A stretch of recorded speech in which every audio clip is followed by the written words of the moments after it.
Hey families, today is October 1st. This is our weekly newsletter, so I just want to get started. Our homework starts today. So this is what the October page looking like will come home.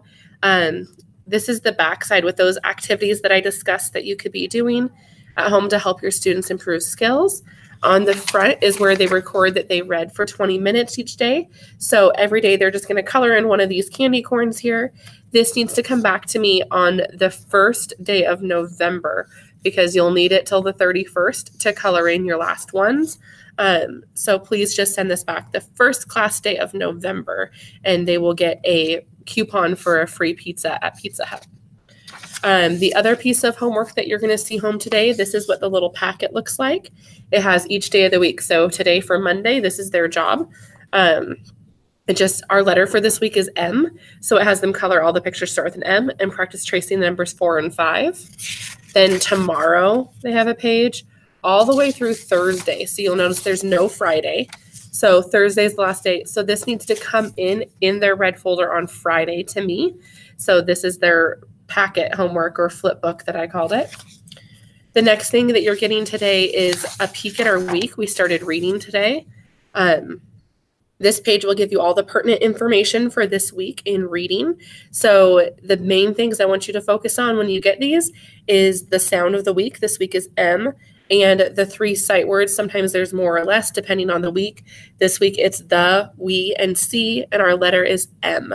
So speaking of the letter M, we made a letter M craft today. It starts out as a letter M, and we turn it into a mouse.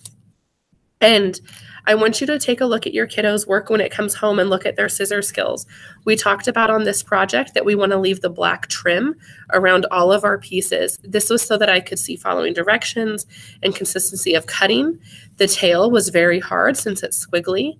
If your students is missing some things or very thinly cut, or if things are placed off, just if you can work on scissor skills at home, cutting things, giving them that freedom to cut, that would be really helpful for the classroom, cutting something that's a really important fine motor skill in kindergarten, and we want them to be able to work on that. So this will come home today. Just check it out, see how your kiddo did with cutting skills.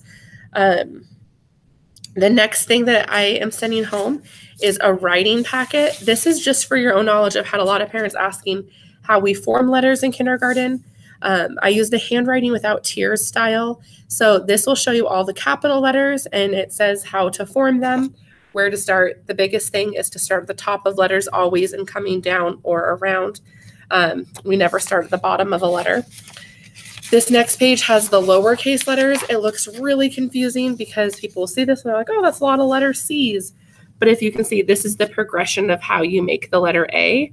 A lot of letters start with this magic C, and they form the rest of the letters off of that. And there's a bunch of other little tricks, but the whole alphabet's on here, how to form them for the best handwriting for kindergarten. We're also started math today. In math, we're working on the numbers 1 through 3, identifying and matching quantities. So if they see a group of 3 things, they can match it to the number 3. Some students are already past this, so they're doing a little bit more intensive skills, but that is our core lesson right now, is being able to go numbers 1 through 3 and matching groups with them. Another thing we have coming up, and you'll see a letter coming home probably by the end of the week, is Ashley Creek Farms is a field trip that we go to for a pumpkin patch. However, we only get 1 field trip a year funded, so we go to the zoo in the spring. So this one is going to be an evening meeting one. So we're going to meet at 5 p.m. on October 15th at Ashley Creek Farms if you can make it. It's not required, but if you can come, it's fun to get the whole class out, and we all get to go to the pumpkin patch. They have some tractor rides and other things like that, and a really good deal to buy your Halloween pumpkins.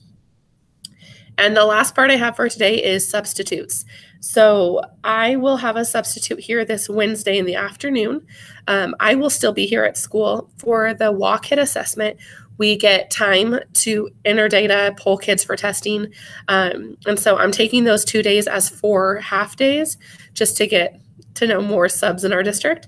So on the 3rd, 9th, 16th, and 26th, I will have a sub here in the afternoon, but I will still be here at school just to prep the kiddos, though, so that they're ready for that, because it is a little different. Other than that, that's all I've got for the newsletter this week. Let me know if you have any questions. Feel free to shoot me a text, email, or phone call. Thank you, guys.